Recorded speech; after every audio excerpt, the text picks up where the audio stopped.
Hello everybody, how you all doing today? Christian here. Welcome to another video on YouTube today, guys.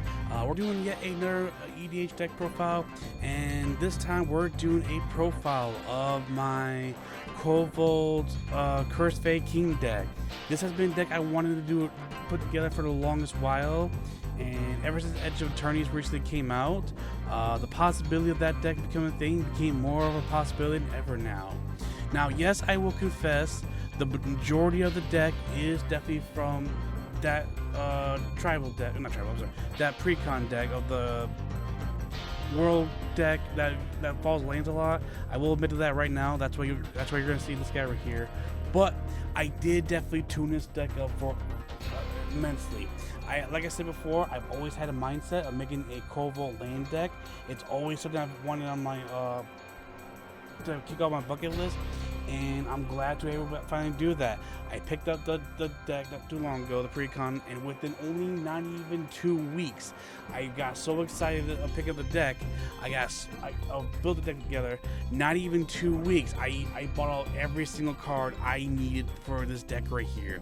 It's still not perfect. There's still room for improvements here and there, but for what it's been doing, it's been performing very well ever since I got the final build together. I've taken this to my LGS, I've taken this to other people here and there, and it is just fun. It pops right off. Once you get Korvold going, you could just knock some heads right out of the bat.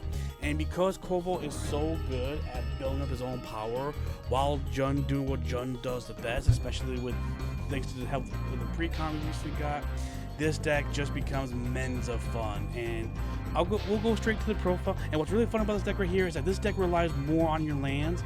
It sacrifices your lands. It gets your lands out as well. So at fast pace, you trigger off your landfall stuff, you trigger off your sacrifice stuff, and you just make Korvold just huge, and you just swing it with some massive damage right out of the bat. So anyways, let's get straight to the profile, and I'll explain why my choices are here and there.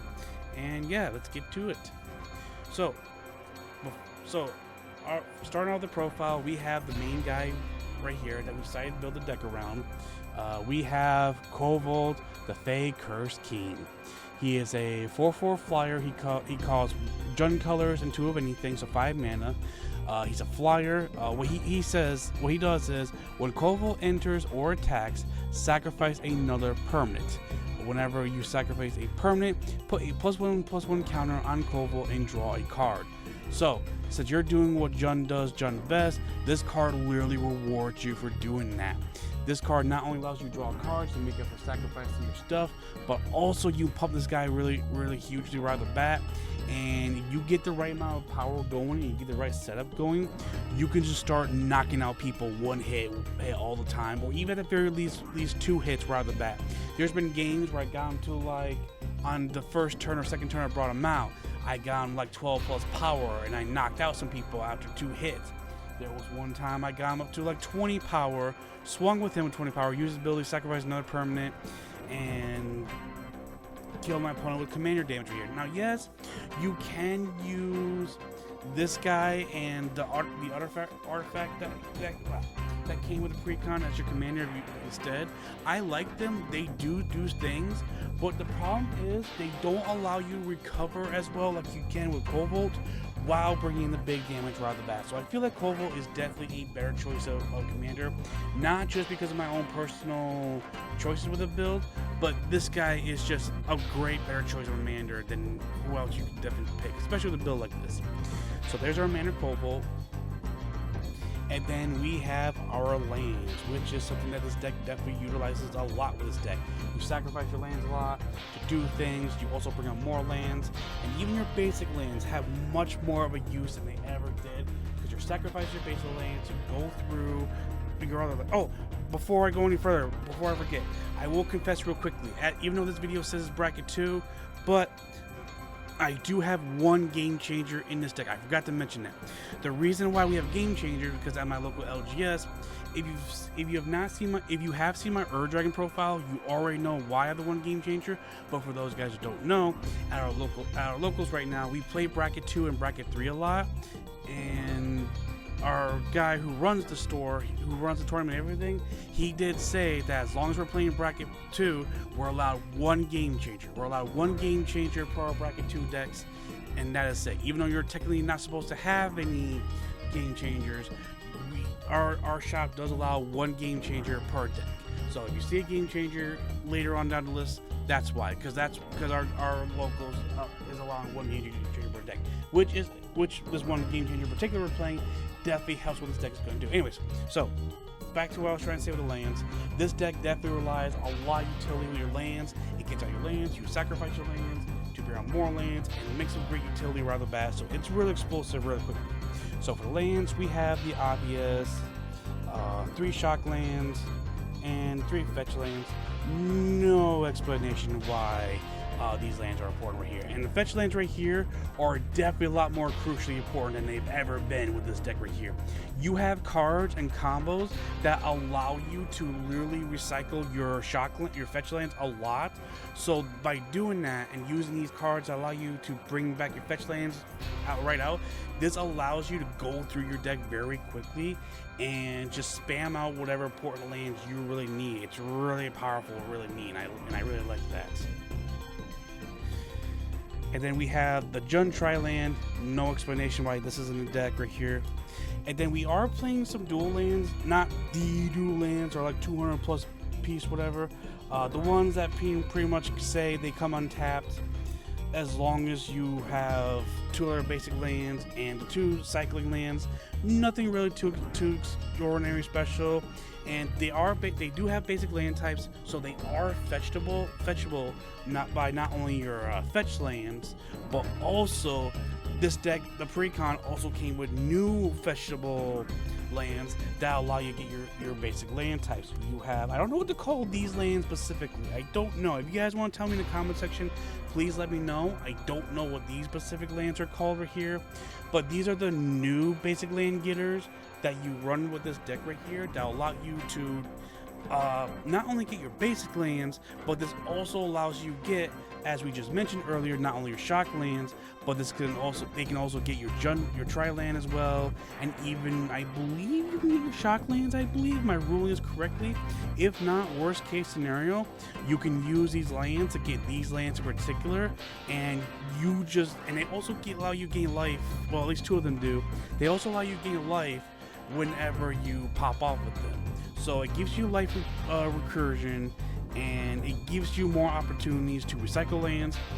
And you're all, like I mentioned with the fetch lands, you are playing cards that allow you to bring your lands back.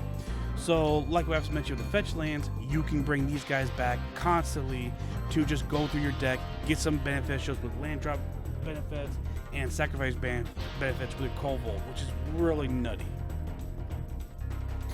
Then for the actual lands that specifically get the basic lands, Fabled Passage, Escape Tunnel, Myraid Landscape, Evolving Wilds, and Terra Expanse. No explanation why these cards are here for.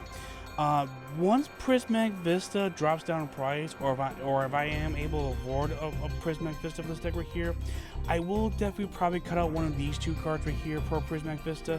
Probably more likely this card right here. This card is not bad. It's a nice land that sacrifices itself to get 2 basics, which is nice and all. But you do have to tap 2 mana to do that, so that might be a drawback, but it could be worth down in the long run.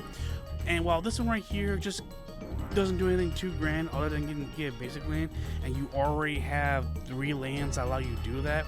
So if more than anything happens, if I ever pick up a Prismatic Vista, more than likely I think this card will definitely be replaced for the Prismatic Vista once I get the money to afford a Prismatic Vista, or if Prismatic Vista drops down in price.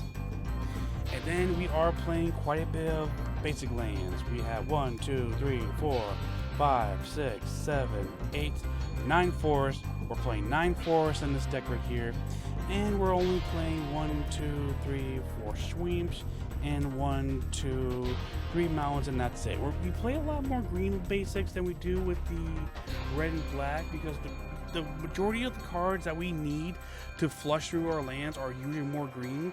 So that's why we have a lot more green basics than we do compared to black and red. We still want them because you never know when you're going to need the red and blacks for obvious reasons. but the majority of times you are going to be using the green basic lands as sack fodder to go off with your Korvolds or your other cards that require you to sacrifice your lands to do things in particular. So yeah, even your basic lands have a lot more utility use than you'll ever see in any of my other profiles in general, and that's saying something how land basic this deck has become, or land reliant I should be saying. And then the rest of the remaining lands that just do other utility stuff. One command tower, no explanation why command towers here. You will have a lot of capabilities of going through your lands quite a bit. So you don't need Exotic Orchard, you don't need you don't need Exotic Orchard, you don't need Path of Ancestry. It is tempting Path of Ancestry, but I'm not playing any dragons in this deck besides Korvold. I would like to play at least one more dragon in this deck right here, but currently the only dragon I have in this deck right here is Korvold, and that's it. So there's not really need for Path of Ancestry. And like I said earlier, you have a lot of ways to go through your lands very easy to get the colors you need. You're only playing 3 colors, so Exotic Orchard and Path of Ancestry aren't really necessary. And then for the rest of the lands, we have Boseiju, who endures, like this card. We have Bojuka Bog, not a bad card. We have Darkmor Salvage, and finally we have a new addition to a brand new land right here. We have a copy of Hatchery. For those of you guys who don't know, this also came in pre-con as well. What this does is, whenever you tap it for black, you pay 1 life, get black mana, and you put a hatching counter on this. When this is put into the graveyard from the battlefield, you get a 1/1 black insect token with flying for every counter this hatching counter has. So what you do is you eventually build up counters with this. You get a crap ton of counters on it. Let's say you get like at least 5 counters. It is kind of an annoying downside that you are paying 1 life to tap it for black mana. That's not really up to you, unfortunately. So you tap it for anything. Even if you don't need a black, unfortunately, you still have to pay the 1 life. But it's definitely worth it to get hatching counters on it, because let's say use Korvold's ability to sack this to get to do something in particular, or you have another creature that allows you to sacrifice your land to do something in particular, and you sacrifice this while this thing has, let's say, 5 counters on this. Guess what? You're gonna get 5 free 1/1 insect tokens that you can use as sack fodder for your Korvold in case you don't want to always sack your lands, or have like emergency chump blockers if you need that. This card actually did save me. One guy was actually going for kill. I only had like 2 blockers, while this card only had 2 counters on it. I had only 2 blockers available, and the guy who was gonna kill me, he was attacking me with like 5 creatures. And I was like, oh wait a minute, I can do the same myself. Use this card's ability, sack this land right here to do something that's meaningless, technically meaningless at the moment, but then this card will go off since it's at 2 counters. Get 2 1/1 tokens, use those 2 1/1 tokens to do some more additional chump blocking. That barely saved my life by barely, and then when my turn came, Korvold swung with like 13 power after I did like at least 10 commander damage prior, and I just stole the game right there. It's really funny when you get really cool, funny interactions like that. I just really like that when that happens. And that is it for the lands, actually, which have become a lot more important, honestly. Now, before we get to the creatures, I do want to showcase my only one Planeswalker. And this Planeswalker is not only great for this deck for obvious reasons, as you're going to see, but I have kind of a sentimental attachment with this card right here. And that card is Lord Windgrace. I have a personal attachment, as I said, with this card right here. I was so happy to play in this deck right here. When the Lord Windgrace pre-con deck came out all the way 2019, 2018, I think it was, when this when his tribal deck came out, not tribal, when his pre-con deck came out around that time, when this guy was your face commander, I'm not gonna lie, I kind of fell in love with him at the time, and my friends did say I should try to build other decks besides just Dragon at the time. Mind you, this was before the pandemic hit at the time, and I remember running the original version of that Lord Windgrace is my commander, and when I'm getting back into Magic and I saw that this card was great for the deck I'm working on, I was like, I need to put this guy Lord Windgrace back in my deck, and above and behold, He is. I'm so glad I have my homie back in my deck again. And the cool part is, if I ever want to mix things up a little bit, instead of Korvold, I can run this guy as my commander. Even though he's a planeswalker, he has the text that says this card is your commander. But even if he's not your commander, even as a 99, he is still great right here.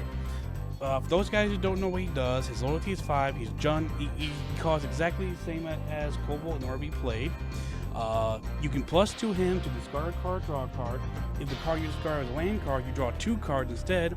So if you have extra lands in your hand, you can go through your deck very quickly. You're playing cards that allow you to recycle your lands, so that's your best friend right there. Speaking of recycling lands, his second ability, that's what the ability we love the most for him for, is his -3. When you -3 him, you get any 2 of your lands back from your graveyard to the battlefield, and they don't come in tapped. You can get back your shock lands, you can get back your fetch lands, you can get your searchable your lands and searchable other lands, and just make some landfall combos right there. And you are playing cards that allow you to benefit from landfalling and sacrificing. So, for example, if you have Korvold on the field and you use his ability to bring back your 2 fetch lands, and then you sack those 2 fetch lands, get 2 more regular lands, Korvold's gonna pop off twice and get 2 counters, draw 2 cards, and that's not even the tip of the iceberg of the mini combos you can do with Windgrace and certain other cards with Korvold and all those other things when you get going with his +2, his -3 ability. So yeah, when you -3 with Windgrace, things are fun. He does have a nice ultimate. Where you can destroy up to 6 cards, but let's be real, we're never gonna get there unless I put an evolution stage in this deck. I am never going to be able to pop off this guy's ultimate. I'm going to be using his -3 ability to get my lands, and that's all he's going to be mostly there for. So yeah. And now, finally, we are ready for the creatures. For the creatures, we have the other guy that's optional as a commander. We have Genesis Shepherd. He's a cool guy and all. I know he's technically meant to be your Mander in the pre-con. He's a cool dude and all. But the problem is, in order to really benefit his second ability as your Mander, you need to find a way to increase his power even more.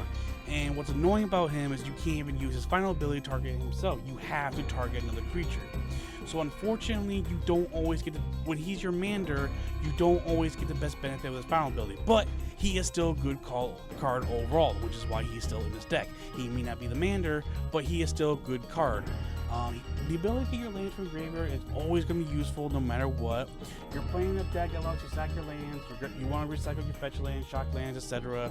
So obviously that part is always going to be good.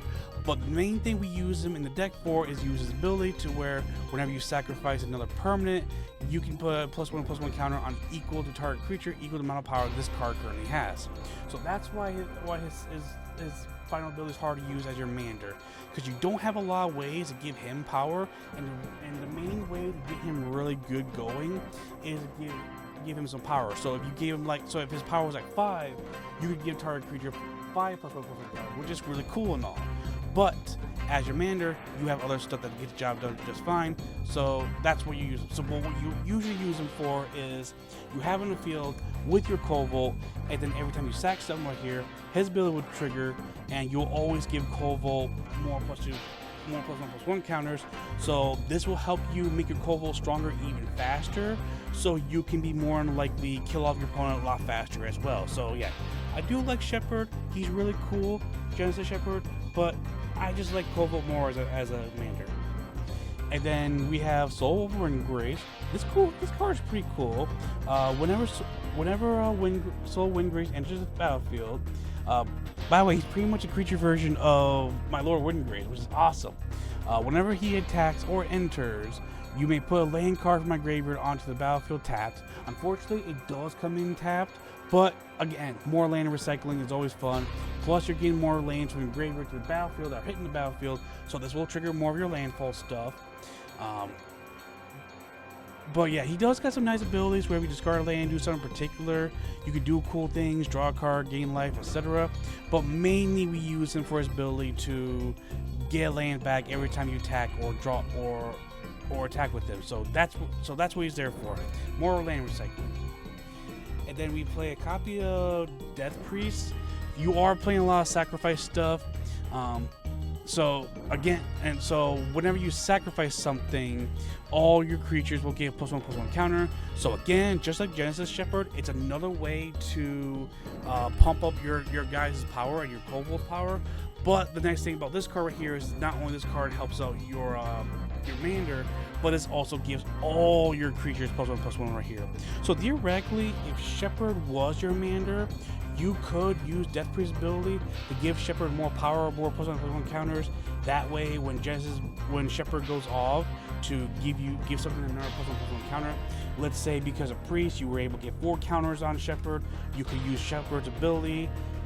His power will be at 6 thanks to the 4 counters. So you can add like 6 +1 counters to your Korvold, which is actually really sick and gnarly. It's really cool how these cards can actually coexist with each other here.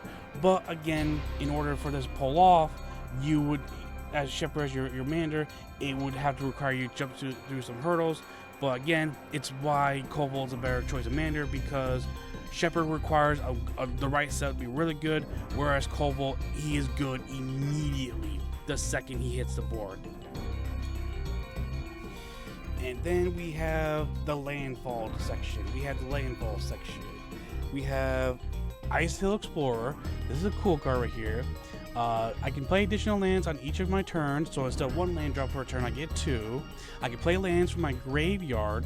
So theoretically, if I have not used my land for the turn, let's say I have only one fetch land in the graveyard, I can constantly just bring this back as my land for turn, sack this to get another land from my graded field, or from my deck of field. This will trigger 2 landfall triggers of him and my other stuff, and this will trigger sacrifice stuff triggers because of that with Korvold. And I can just immediately, after my first land of turn, since he has the ability to allow me to bring back lands, I can just bring this back again, and then just repeat the cycle. Just pop off with more landfall stuff, pop off with more sacrifice triggers. So he does have a little nifty side effect where every time a land enters the battlefield, you do have to mill a card, unfortunately, but you are playing a lands deck and you do want your stuff in the graveyard, so he definitely helps out in the long run. So yeah, he's definitely very useful right here. And then we have one rampaging, what's his name? This dude right here. Yes, I am aware that he did get errata recently, where it's no longer a choice. You have to always get 4/4 green beast whenever land enters the battlefield. But hey, you're playing Jund, you're playing hyper offense, you're playing aggressive. So while the errata is kind of annoying to some degree, you're playing aggressive. You want big creatures. So yeah, and you want something to not only give you jump blockers, but this will also give you something to give you more stuff to sack up in case you don't always want to sack up your lands for your Korvold. And then here's something I decided to mess around and threw in the deck recently, and I kind of like him actually. This dude is called Memorial Ensign. What he does is whenever a land you control enters the battlefield, he deals 1 damage to each opponent. So this is every time a land enters. Every time a land enters, you're dealing 1 damage to all your opponents at once. So in case you can't rely on Korvold, if someone else has done the hard work for you, you could potentially kill someone with him at the very least. But he also has a nice nifty ability where this is the second time this ability triggers this turn, you get to draw a card. So if you landfall 5 times, you're not going to be like, oh, for every 2 cards, I draw a card. No, unfortunately, you don't get that. So it's every second time of the turn a land enters the battlefield. His ability will trigger to allow you to draw a card, and that's really about it. So no matter how many lands you go through once in a turn, you can't be like drawing like absurd cards right out of nowhere. You have Korvold for that anyways, but he's really nice because, again, he does do some nice burning when you pop him off. And then we have this cool guy, Fury of Ancom. He says each creature you control gets +1/+0 for each time it has attacked this turn. So if your Korvold has attacked at least once, and if he's about to attack again, he's going to get +1. He's going to get free power, which will add to commander damage, which I will explain why that's important right now. He also has the ability of whenever a land you control enters, if it's your main phase, there's additional combat phase after this phase. At the beginning of that combat, untap all your creatures you control. So he's really nifty because you can just play a fetch land while you have him on the field. His ability will trigger right out of the bat, give you additional combat, do your combat, and then you can just sack. Then during your second phase, sack the land to. Actually, no, you don't even have to sack the land yet. Do your main phase, do what you gotta do in your main phase, and then get additional battle phase, attack with Korvold. Korvold becomes stronger again, and your opponent, and if you want to attack again, use the fetch land, sack the fetch land, get his land trigger go off again, and then Korvold can attack again, and then you can just start knocking out people right out the bat crazily. And then next we have the Lotus Cobra. Whenever a land you control enters the battlefield you control, add 1 mana of any color. You're going through your lands quite a bit, you're sacking off your lands quite a bit as well. So in case if you don't always get the ability to untap your lands immediately, which is unfortunately, Lotus Cobra will help you more to make up for that. He'll allow you to give you free mana, to do more crazy things, and you can just go ham for no dang reason. And I love this card right here. And the thing, he's only a 2-drop for 2/1 with all that going on. That's ridiculous for a deck like this. And then one Scoot Swarm. Whenever a land enters the battlefield, you get a copy of him. If you have 6 or more lands, otherwise you just create a 1/1 green insect token. So this deck can get out of hand a lot. Get your lands on the board at a fast pace. So once you get 6 or more lands, you're gonna create a copy of him. The next time you get landfall or land trigger or land into the battlefield, and then that token will also get the ability to make more Scoot Swarms as well as more lands enter the battlefield. So as you keep going through your lands quite a bit, with your landfall, you sack your lands, do things here and there, make more land triggers, you can just create a infinite swarm of bodies to just defend you or have more sack fodder for no reason, and it is just nuts. And then we have the copy of Lotus of Rage. Whenever a land you control enters the battlefield, create a 5/5 red and green elemental creature token. Whenever a moth or another elemental you control dies, it deals 3 damage to any target. So again, you're creating more bodies as to defend yourself. So you don't have to rely on just Korvold. So your Korvold can be more comfortable swinging your opponents. And on top of that, if any of your elemental spirits, including the tokens with him, ever die out, you get deal 3 damage to the face for no reason, or to any creature actually. So if your opponent board wipes, and they board wipe your board while you have, like, let's say 6 elementals, guess what? You can either just wipe out their creatures in case it was a one-sided board wipe, or if you just want to take out someone now, let's say you have like 5 or 6 tokens, and then this dies as well. Guess what? You're dealing like 36 to damage straight to someone's face, which is kind of funny. And then lastly, for the landfall section, we have one Tireless Tracker. Tireless Tracker isn't bad. Free clue tokens to whenever land enters the battlefield isn't terrible.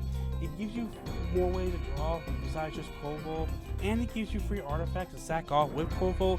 However, I don't really see myself really utilizing clue tokens really that much. So down the road, this will probably be taken out for Tireless Prowler, I think it's called. The one that gives you choice of, does the same thing with Tracker here, only except the difference is instead of the clue token, you get a choice of either a food or a treasure token to create. So Tireless Tracker might end up being taken out once I get a copy of Prowler. I don't know, we'll see what happens.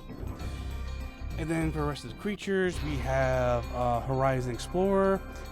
He says all your lands enter untapped, so your shock lands can always come in untapped without having to pay 2 life for that. Your lands that say they come in battlefield tapped, guess what? They do not come in battlefield tapped. This guy right here. And whenever you attack a player, create a lander token, which for those of you guys who don't know what lander token is, it's essentially like a clue token, exactly, except the only difference, instead of drawing a card, you pretty much just get a basic lane from your deck to the battlefield, which is definitely very useful. And then we have this cool guy. Whenever you sacrifice a non-token permanent, exile top card of your library during your turn, as long as you control this guy but as long as you sacrifice another permanent this turn, you may play cards exile with this guy's effect, and then you can sack land to add two red mana. So more common plays, more mana plays, all that cool stuff. And then the Gitrog Monster. He's not a bad card. He's a cool card. Free lane drops. And he's got Death Touch too, so that's also very helpful to some degree as well for 5 mana too. And when you're playing a deck that allows you to sack lanes a lot too. So with this guy, you can definitely get free draws with him. Pretty cool guy. And then this guy right here, whenever I attack with him, I can make myself and my opponent sacrifice something and draw more cards, which is funny. And then this guy right here, I can sack my stuff, make my opponent sack lands too. More control plays right there. And then what's it called? Mild Away gives me additional land drops. Look at the top cards of my library, and I can play land on top of my library. Cool card right here. And then we have Rampant Excavator. Just a nice solid 2/3 body that gives me the ability to bring lands from the graveyard as my lands for turn. Always very helpful. And then this card I'm currently messing around with that I'm actually kind of starting to like right here.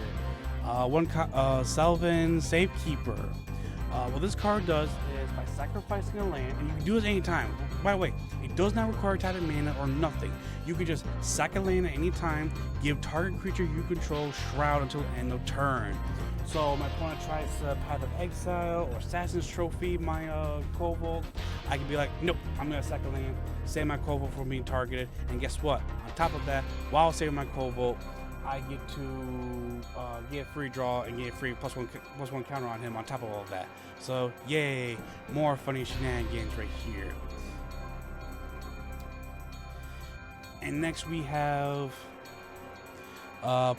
Prime Beast.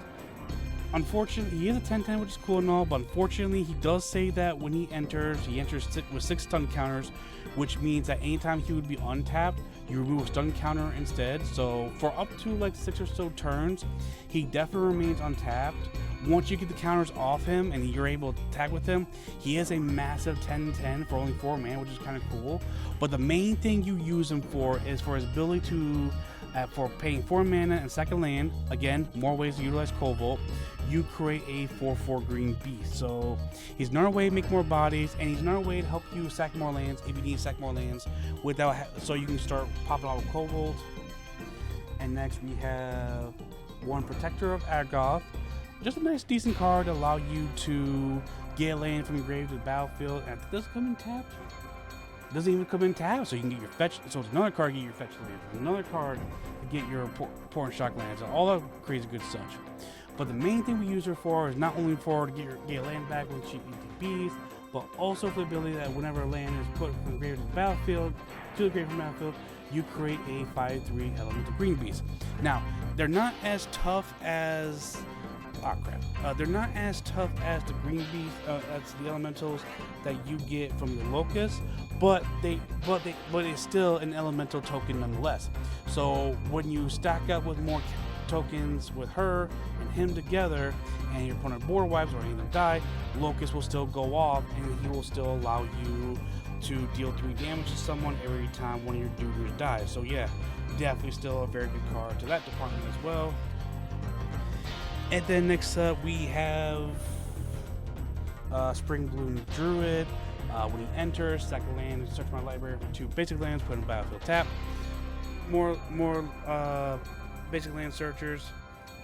And then something I'm decided to mess around with was Solemn Sacrament. He's colorless he is 4 mana, so he is kind of costly for 2/2, but he benefits from this helps. But considering what kind of deck this deck is running, he definitely helps a lot. He is generic, so he has no specific mana requirement, just any 4 mana, so you have a Soul Ring or anything such like that, you should be good. When he ETBs, you get a basic land from your deck to the battlefield, so more lands for you to sack off to do things, or if not, have more additional mana to play for more future plays. But whenever he dies, you can draw a card. So again, another card, if you don't want to sack off your lands, you can sack off this for your Korvold and get additional draw with Korvold's ability as well. Practically get pot green. And And then we're playing one Sakura, what's his name? Sakura Tribe Elder. Just a nice basic sack him, get basic land. He's another dude that allows you to sack himself, so more power to your Korvold, more power to your sacrifice stuff. And another card that helps you get more basic land. Can't go wrong with that. And then we got this guy. Mill 3 cards, 3 ETBs, but by tapping green and 3 of anything, so 4 mana, and then sacrifice this creature, I get to return all my lands from the graveyard to the battlefield. You're playing a lot of combos that allow you to sacrifice your lands quite a bit. So in the hands of the right people, you can definitely get a lot of resources back right off the bat.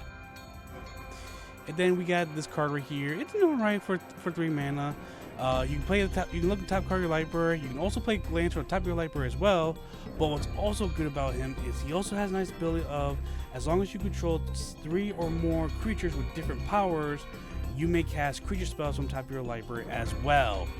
So once you establish a decent amount of board, and once you get your lands going, your mana dorks going, you can start popping off with your big creatures and your lands for no reason, which is really cool. And the last of the remaining creatures we're playing for this deck right here, we're playing. Yeah, go closer. There we go. We're playing one Master of the Roof and one Mayhem Devil. You're playing stuff that falls sacrificing a lot, so this will gain counters a lot, and this will allow you ping stuff a lot too. And when he dies, we have a good amount of counters on him. You can take out something that needs to be taken out. So yeah, they're definitely very fun cards right here. And lastly, to finish off the creatures, we have Inga. You're playing a lot of sacrificing stuff. Ideally, you kind of want him to get milled, or you kind of want to sack him off, hard cast him, and then sack him off, or discard him, one or the other. And then that way, by doing that, you give him your graveyard. You're playing a lot of mountains in this deck right here. This deck can definitely get your basic lane mountains a lot too. So more than likely, you will be able to pop off his graveyard ability, so all your creatures can start getting haste, which is nuts. And that is it for the creatures. The first 2 cards are technically creatures too, but they are artifact creatures as well. And I'll explain why this is it. For the artifacts, we're playing a very small artifact engine. Soul Ring because it's Soul Ring, Arcane Signet because it's Arcane Signet. We're also playing Crucible of Worlds, a generic artifact that only costs 3 of anything. As long as it's on the battlefield, you can play lands from your graveyard. So again, just like what we mentioned a lot, it's another way to recycle your shock lands, your fetch lands, and your recycling lands, or your refreshment lands a lot. And then lastly, for the artifacts, we have these guys right here. This is not bad. Due to the new artifact commander ruling, you can run this as your commander now, as long as it's a legendary artifact and you turn yourself into a creature. It is only 4 mana, so it's pretty easy to utilize, but you have to utilize the mechanic called Station. So what Station does is it's essentially like crewing, but a little bit more extra steps in a good way. While these artifacts do stay as creatures permanently, so you don't have to crew or station again, it does require by amount of creatures to station at a time before you can fully utilize your creatures and turn them into creatures. So this is not bad. This gives you benefits, allow you to get more lands from graveyard and ping your opponents every time you sack a land. So it's definitely very useful. But we mostly use it for the ability to get your lands back. If it becomes a creature so it can ping your opponents, cool, whatever. If not, oh well, that's what we mostly use it for. Bring back your lands. And then same with this guy right here. We mostly use him for his ability to allow you to get additional land drops for turn. But if he does become a creature, he does give you the ability to play stuff in your graveyard as well, which is definitely very useful. So yeah. That's all we're really doing for Artifact Engine. It's a pretty small Artifact Engine. And then we have a very small Enchantment Engine. For the Enchantment Engine, we have Konola Heart Expedition. It's another landfall card. Whatever land enters the battlefield, you may put a quest counter on it. But if this card has at least 3 quest counters, you may sacrifice it while it has 3 quest counters. If you do, search your library for 2 basic lands, put on the battlefield, tap. So it's another card that allows you, that can sack itself to not only get more lands on the battlefield, to utilize your landfall trigger stuff as well, but also on top of that, since it's sacrificing itself, it helps you with your Korvold as well. So yeah, nifty combos right there. And then we have Phyrex in your arena to help us draw more cards by mere cost of paying 1 life, so why not? And then we're playing 1 Fae-Cursed Exploration. This is a fun new card. I'm messing with this deck right here. Whenever a land enters the battlefield under your control, you exile a top card of your library. You may play that card as long as it remains exiled. So you're going through your landfall stuff a lot. So this will allow you to exile cards on top of your library. So if you have the mana and these cards are useful at the time, this will allow you to pop off, play some more cards in a fast pace. But it also has a nice little backup ability where at the end of your turn, all the cards that were exiled go back to by this card's effect will go back to the owner's graveyard, and then all your opponents take 1 damage for every card that was put in the graveyard by this card's effect. So this will allow you to pop off with your landfall. This will allow you to pop off with more utility stuff, and if you're forced to let stuff hit the graveyard, no big deal. You're playing a deck that uses your graveyard a lot, so if you get something like Anger within the exile cards, definitely a lot better in the long run. And that's it for the enchantment in the artifact engine. Now we're going to go into the instant and sorceries. We'll try to be as brief as we can with this. So for the source, so we do have a small land ramp package for this deck right here. We have Nature's Lure, Farseek, 3 visits. I was playing Cultivate this deck for a short bit, but I decided not to play Cultivate, to be honest. Don't get me wrong, the ability to get basic land on the battlefield and another to your hand is always very useful. But the thing of it is, we are playing a lot of cards that allow us to utilize our basic lands a lot, and so there's not really a need for Cultivate really that much. 3 visits is just much better because it only costs 1 mana less to cast, and sometimes and unlike Cultivate that only cares for specifically basic lands, this can get any of your other lands that you need for the long game, if that makes sense. So yeah, so we're playing a small land ramp package right here. Well, not small. And then for everything else, for the ramp out lands, we have 1 Rolling Regrowth and 1 Horror. They pretty much both do the exact same thing. What they do is, as additional cost, they only cost 3 mana.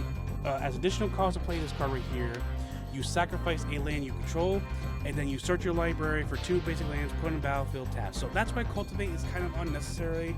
We have a lot of ways to get our lands in the battlefield as it is, so we'll use these to sack off an extra land we don't need, and then get 2 more basic lands. Again, it's another way to trigger off sack outlets, sack triggers, and other ways to more additional ways to trigger off more landfall triggers hugely, so which is nice.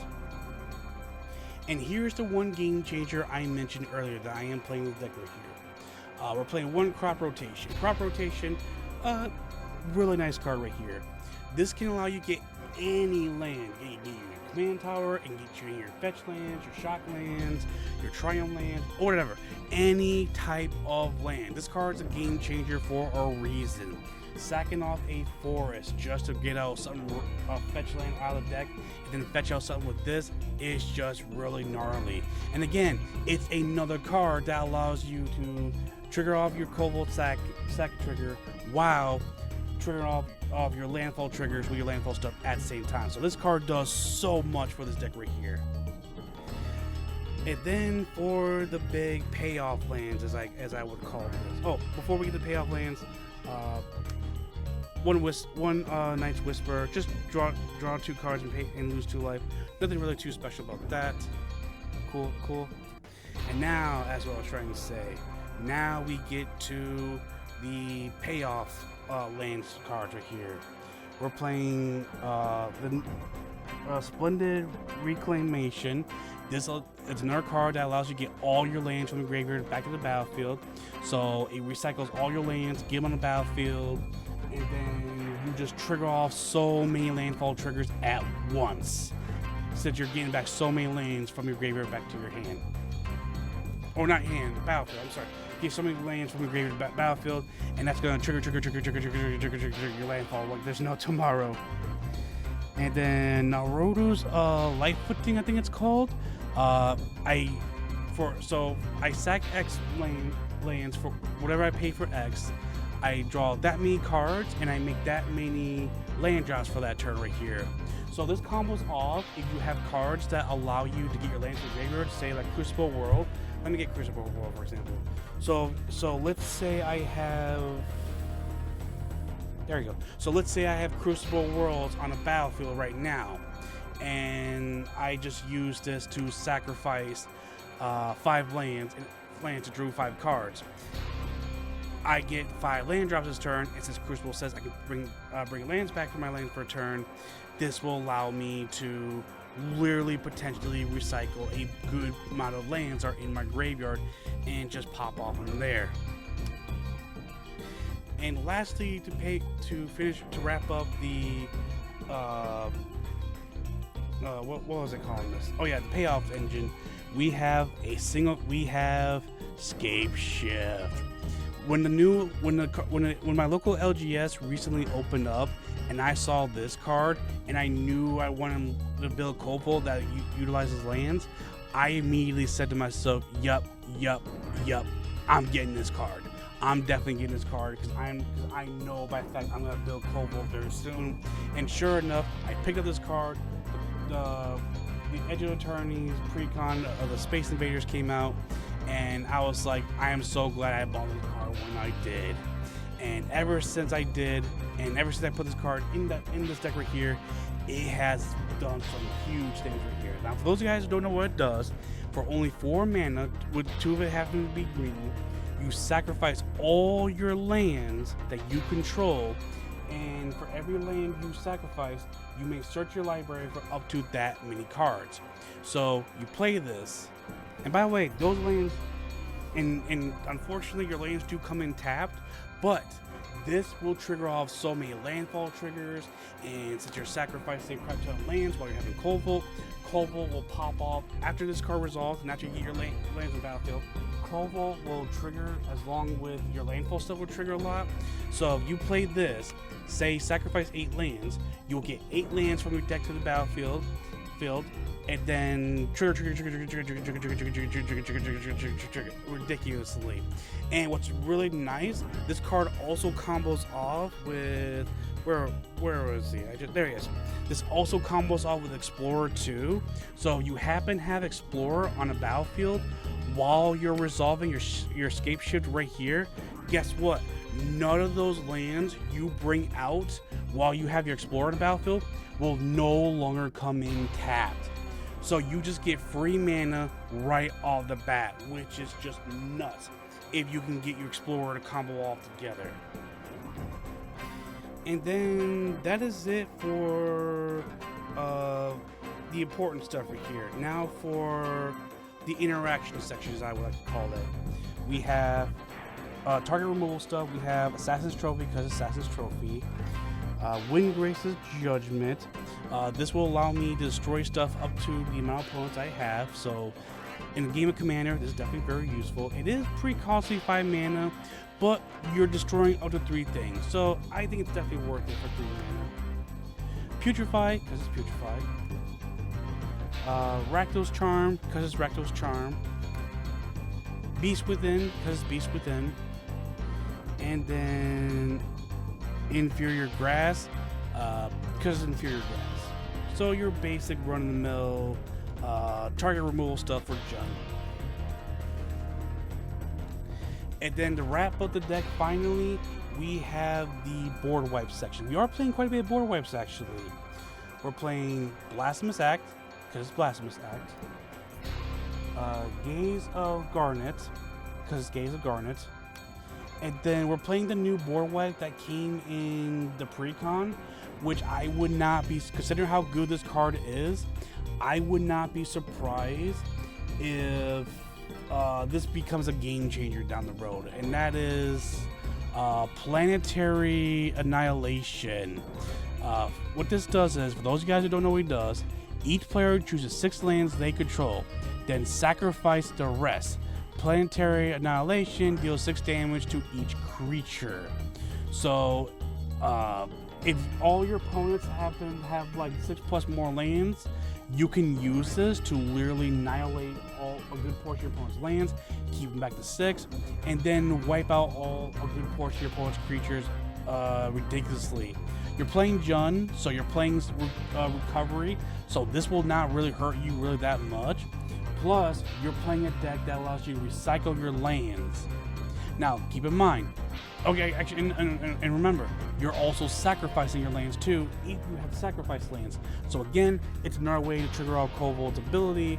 And if Korvold strikes out with some power before this resolves, let's say you give him to, like, let's say at least 3 counters before you play this card, Korvold will still survive while still doing 6 damage to all your opponent's other creatures, and you can just eventually go for the throat right there, which is nuts.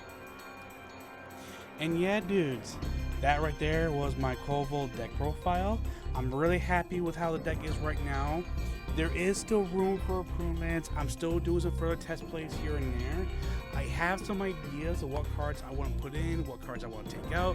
If you guys have suggestions, if you guys want to give me some feedback, I really do appreciate that. It would really mean a lot to me. So with that being said, guys, thank you all again so much for watching. Hope you guys enjoyed the video, and I will see you guys around. And also, I will see you guys around, and I'm out. Bye, peace, and I love yous.